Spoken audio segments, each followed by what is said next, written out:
What's up, everybody? I hope you're doing good. Today is a beautiful day. Zack, Mwekassa, the Black War. That's my name. Thank you very much for being here today once more. I'm enjoying you guys. I'm really appreciative of your presence. It's lovely. Thank you for coming together with us to try reflect and think and move forward together. It's a beautiful thing. We're going to watch a video and I'm going to make a comment right after that. Let's go. I rang the warning bell regarding Iran. I called on this council to take concrete action against the Ayatollah regime. I made it clear that Iran and its hegemonic ambitions of global domination must be stopped before it drives the world to a point of no return, to a regional war that can escalate to a world war. Sadly, no action was taken, and last night the world witnessed an unprecedented escalation that serves as the clearest proof for what happens when warnings aren't heeded. Israel is not the boy who cried wolf. We have been screaming from the rooftops for years, trying to wake up the international community, but to no avail. If only this council would have internalized my words, it would not have needed the bone-rattling explosions of last night's attack to wake it up. Colleagues, last night, Iran proved again that it cares nothing for Islam or Muslims. The Iranian attack seriously injured Amina al-Khassouni, a 7-year-old Bedouin girl in Israel.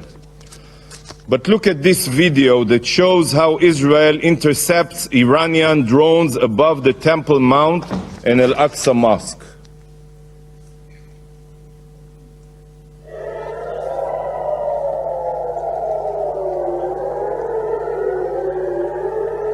Here, you can look at it. This is the Al-Aqsa Mosque.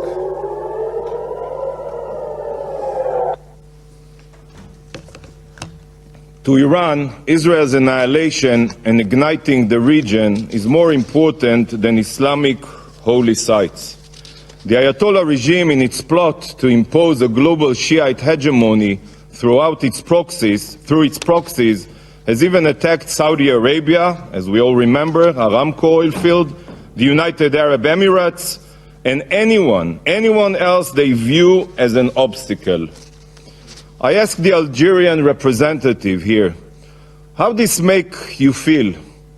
Is this a price you support, attempting to blow up mosques and murdering Muslims? Yet, while this direct Iranian attack on Israel was the first of its kind, it is just the most recent chapter in a blood-soaked saga that started from the moment the Islamic Revolution reared its head. The Ayatollah regime has a clear plan.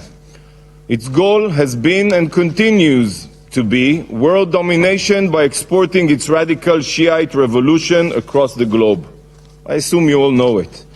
The Islamic regime of today is no different than the Third Reich.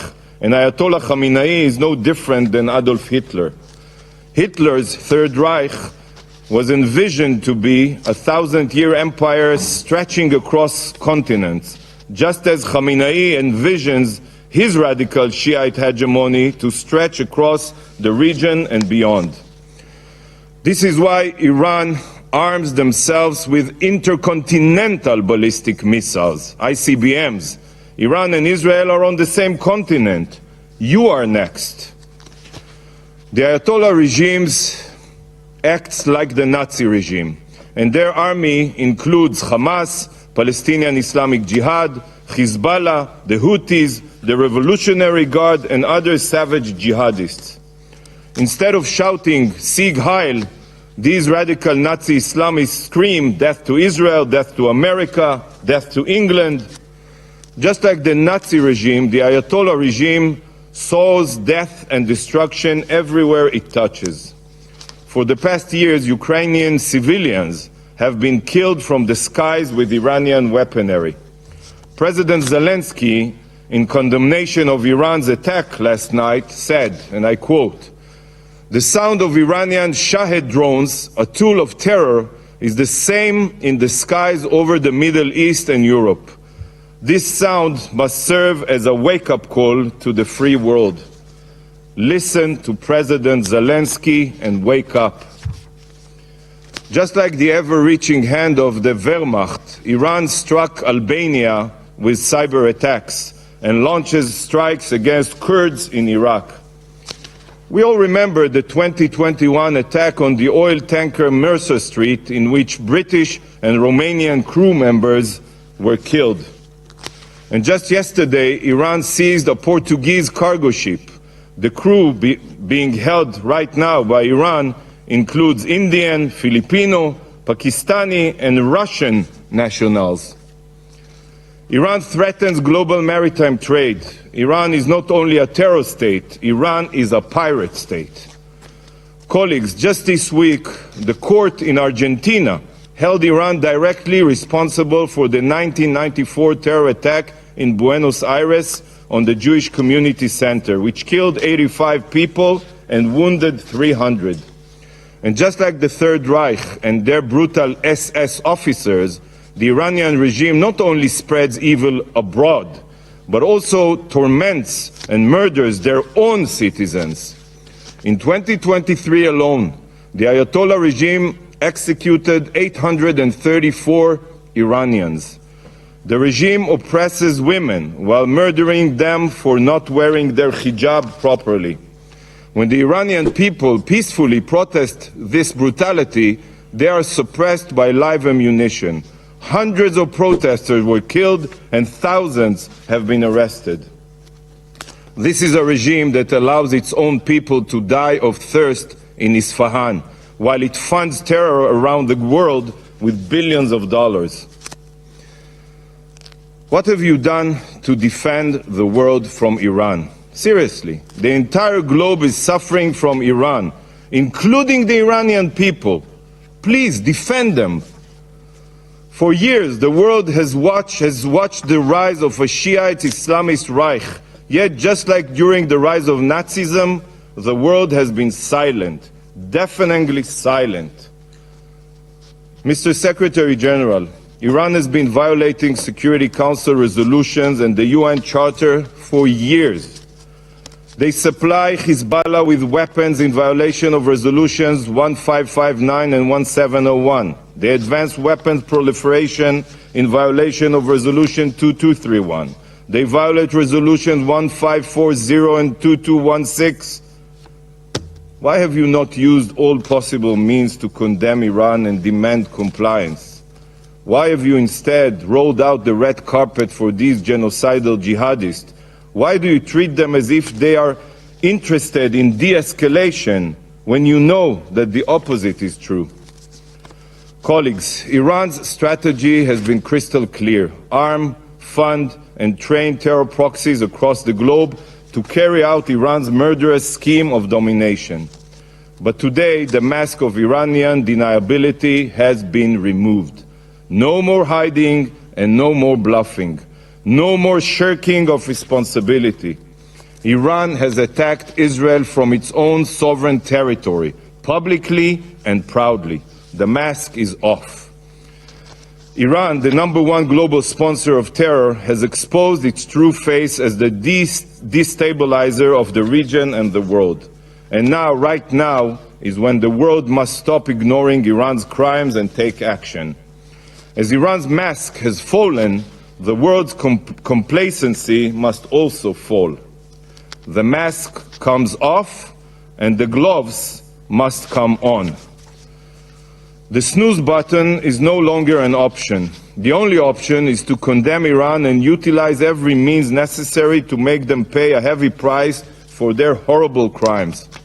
Iran and its axis of supporters must be shown that the civilized world will no longer stand idle.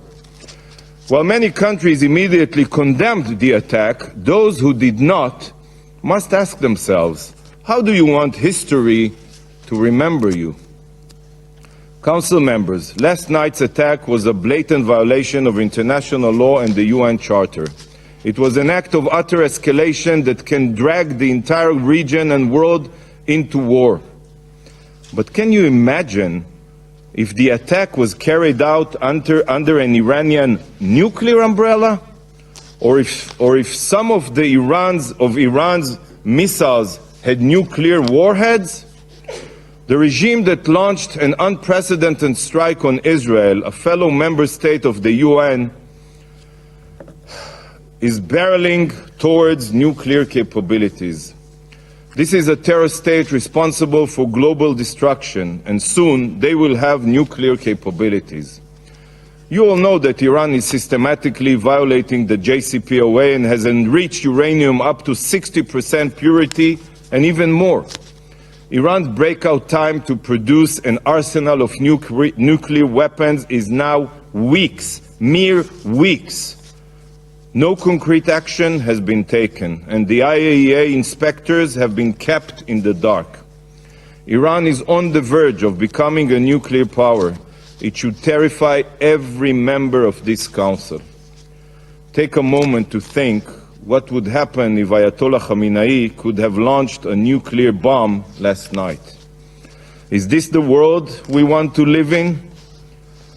So, to the JCPOA signatories, I say, initiate the snapback mechanism today. Initiate it. Impose all possible sanctions on Iran before it's too late.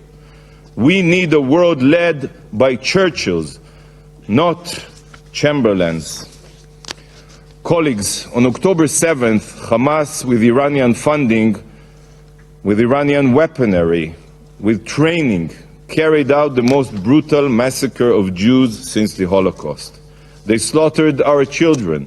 They burned entire communities. They raped our women.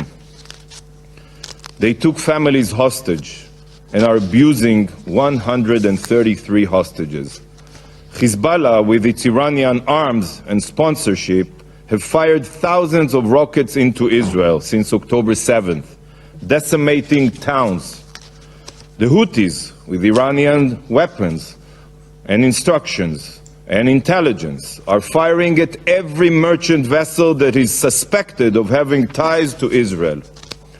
And then Iran, who directs and pays for all of this violence, carried out an attack of epic proportions on Israel. Colleagues, we are being fired upon from all fronts, from every border. We are surrounded by Iran's terror proxies. The war in Gaza extends far broader than Israel and Hamas. All of the terror groups attacking Israel are tentacles of the same Shiite octopus, the Iranian octopus. So I ask you, and be honest with yourselves, what would you do? What would you do if you were in Israel's shoes? How would you react if your existence was threatened every single day? While the Ayatollah regime thinks, they only think, that Israel is a frog in a boiling water, that we are becoming accustomed to the threats on our survival and won't notice until it's too late, they are wrong. You are wrong. This attack crossed every red line, and Israel reserves the legal right to retaliate. We are not a frog in boiling water. We are a nation of lions. Following such a massive and direct attack on Israel, the entire world, let alone Israel, cannot settle for inaction. We will defend our future. Colleagues, despite the magnitude of the attack, 99% of Iran's UAVs and missiles were intercepted by Israel and our allies. I wish to take this opportunity to thank the United States and our partners for standing with us in defending Israel against the Ayatollah regime indiscriminate attacks. Yet, the fact that Israel's air defense proved to be superior does not change the brutality of the Iranian attack. Iran can no longer hide behind its proxies. It has now exposed itself as the terror exporting pariah state that it is, and it must, from now on, be treated as such. It's not enough to remove Iran from the UN Commission on the Status of Women. Iran is the world's worst human rights violator, and such a regime cannot hold any UN position. No more red carpet treatment here at the UN. No more appeasement. Today, the Council must take action. Condemn Iran for their terror, trigger the snapback mechanism and reimpose crippling sanction, designate the Iranian Revolutionary Guard Corps as a terror organization. Action must be taken now, not for Israel's sake, not for the region's sake, but for the world's sake. Stop Iran today. Thank you, Madam President.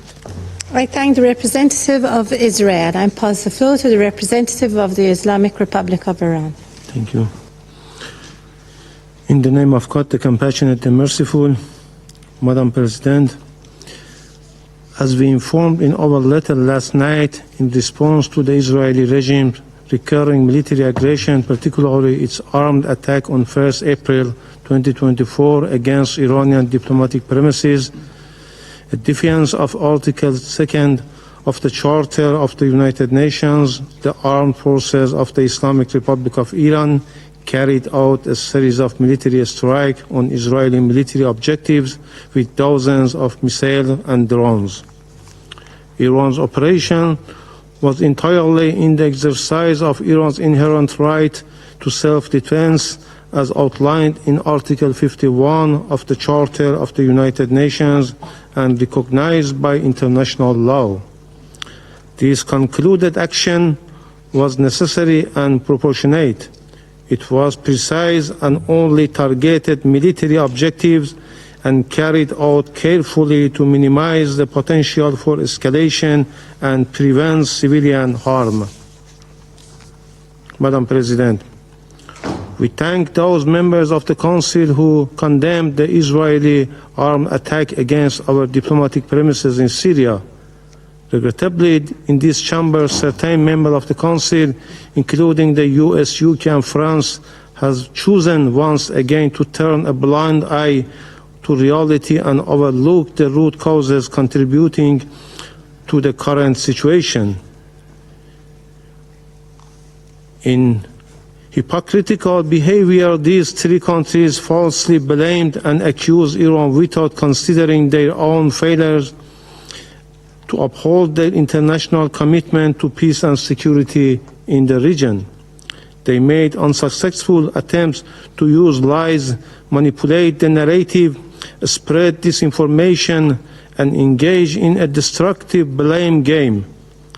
All the while, they deliberately disregarded Iran's inherent right to respond to the violation of a fundamental principle of international law, the inviolability of diplomatic representative and premises. Moreover, they ignored the underlying root causes of the current situation in the region.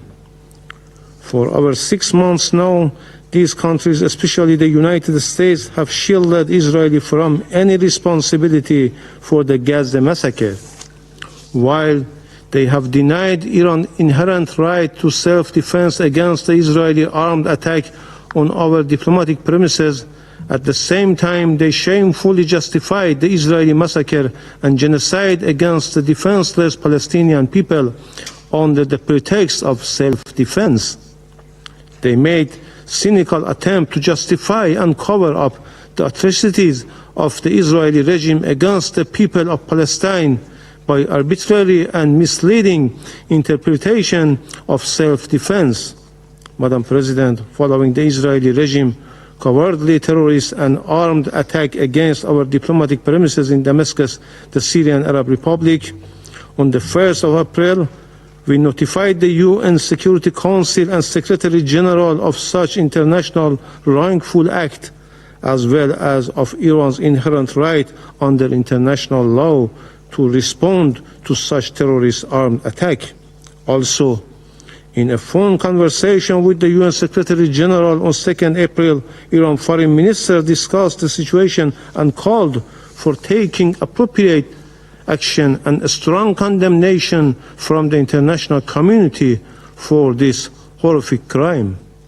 We called upon the Security Council to strongly denounce this unjustified criminal and terrorist act, taking decisive and appropriate measure to bring the perpetrators to justice swiftly and prevent the recurrence of such horrible crime against the diplomatic premises of any member state.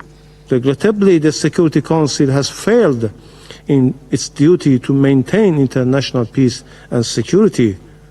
Russia proposed a press statement to denounce this atrocious act, which was backed by China, Algeria, and many members, but was blocked by the US, UK, and France. Faced with such circumstances, the Islamic Republic of Iran had no choice but to exercise its inherent right to self-defense under international law. Madam President, the root cause of the current situation are clear to all. From the start of the Israeli war against Palestinian people in Gaza, more than 34,000 civilians, two-thirds of them children and women, have been killed. All civilian infrastructures have been targeted and destroyed by Israel. Even humanitarian workers have not been immune from the military attacks of this rough regime. The absence of accountability and conscious inaction faced with the Israeli genocide and war crimes against the Palestinian people has only emboldened this regime to continue its violation unchecked.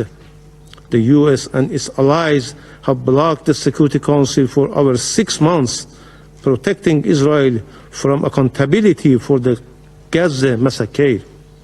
They not only avoid condemning Israel for these atrocities, but also actively try to cover up them. Their sole priority is supporting and defending Israel, regardless of the consequences and at all costs. Despite international pressure and UN Security Council resolution calling for a ceasefire, Israel has defied this resolution. Rather, its focus remains on committing more atrocious crimes, showing no regard for international legal obligation. Madam President, this lawless regime has committed many atrocious crimes against our people. This regime blatantly and openly admitted its responsibility for the terrorist and destructive operation committed against Iranian officials, scientists, and civilians, and sabotage against our peaceful nuclear infrastructure in recent years. This Israeli regime even made explicit threats to use nuclear weapons against a sovereign member state of the United Nations. This terrorist regime is responsible for all criminal and terrorist acts committed against Iran and must bear the consequences. The Islamic Republic of Iran has warned time and again about the repercussions of the malicious activities of the regime on regional and international peace and security. Iran has exercised maximum restraint. Now it is time for the occupying regime to bear full responsibility for its consequences. This regime cannot avoid accountability. Madam President, Israel's ongoing destabilized and irresponsible action and atrocities against the nation in the region are a real threat to regional and international peace and security. The Israeli Prime Minister's policy seeks to expand and escalate the conflict in the region to stay in power. The member of the Security Council must not allow such an august body, the Security Council, to be held hostage to the ambitions of such a belligerent regime. It is time for the Security Council to shoulder its responsibility and address the real threat to international peace and security. The Security Council must promptly fulfill its duty under Chapter 7 of the Charter in response to Israeli reckless defiance. It must take urgent and punitive measures to compel this regime to stop its genocide and massacre against the people of Gaza and uphold its obligation, especially fully implement the UN Security Council resolution and legally binding orders of the International Court of Justice. The main and long-standing threat to the peace and security of our region is well known to all, and the attempts to conceal it through disinformation, a smear campaign, or baseless accusation against others are pointless and unfounded. Iran is never seeking to contribute to the spillover of the conflict in the region, nor does it to escalate or spread the tension to the entire region. Contrary to unfounded claims, Iran has no proxy in the region. No individual, group, or country act at the Iran behest. The US and Israeli regime attempt to label the resistance group in the region as the proxies or terrorists. Their sinister aim is only to justify and legalize their malicious and destabilized activities in the region. The resistance group are not proxies or terrorists. They are legitimate and are only fighting against the occupation and aggression of Israel in Gaza and occupied Palestine territories and of the US in the region. International law recognized such legitimate rights against any occupation and aggression. Instead, the US and the UK are fully responsible for all its decades-long aggressions and other crimes and unlawful measures in our region. Furthermore, they are responsible for all crimes of the Israeli regime, as it cannot commit any of such savage crimes in Gaza without the consent, order, and all-out political, financial, and military support of and a collaboration with the United States and the UK. We reject the allegation made by the Israeli regime at this meeting. Such false and unfounded claims don't merit to response. Madam President, as a responsible member of the United Nations, the Islamic Republic of Iran is committed to the purpose and principles enshrined in the Charter of the United Nations, reaffirms once more its commitment to the maintenance of international peace and security. The Islamic Republic of Iran reiterates its consistent position that it does not seek escalation or war in the region, while warning about any further military provocation by the Israeli regime. The Islamic Republic of Iran reaffirms its unwavering determination to defend its people, national security and interest, sovereignty and territorial integrity against any threat or act of aggression, and to respond to any such threat or aggression vigorously and in accordance with international law. The Islamic Republic of Iran will not hesitate to exercise this right when required. Madam President, Excellencies, Iran has no intention of engaging in conflict with the US in the region. We demonstrated our commitment to peace by exercising our restraint about involving the US Army in intercepting Iranian drones and missiles bound for military targets in the occupied Palestinian territories. This underscores our dedication to de-escalating tension and avoiding the expansion of conflict. However, if the US initiate military operation against Iran, its citizen, or its security and interest, Iran will use its inherent right to respond proportionately. I thank you. I don't think this is okay. Well, you tell me what you think. I want to know what you think about this. Thank you very much for being with us, fellas. If you felt something about this and you want to join us, feel free to do so we can grow our communities together. And I hope to speak to you again very soon. God bless.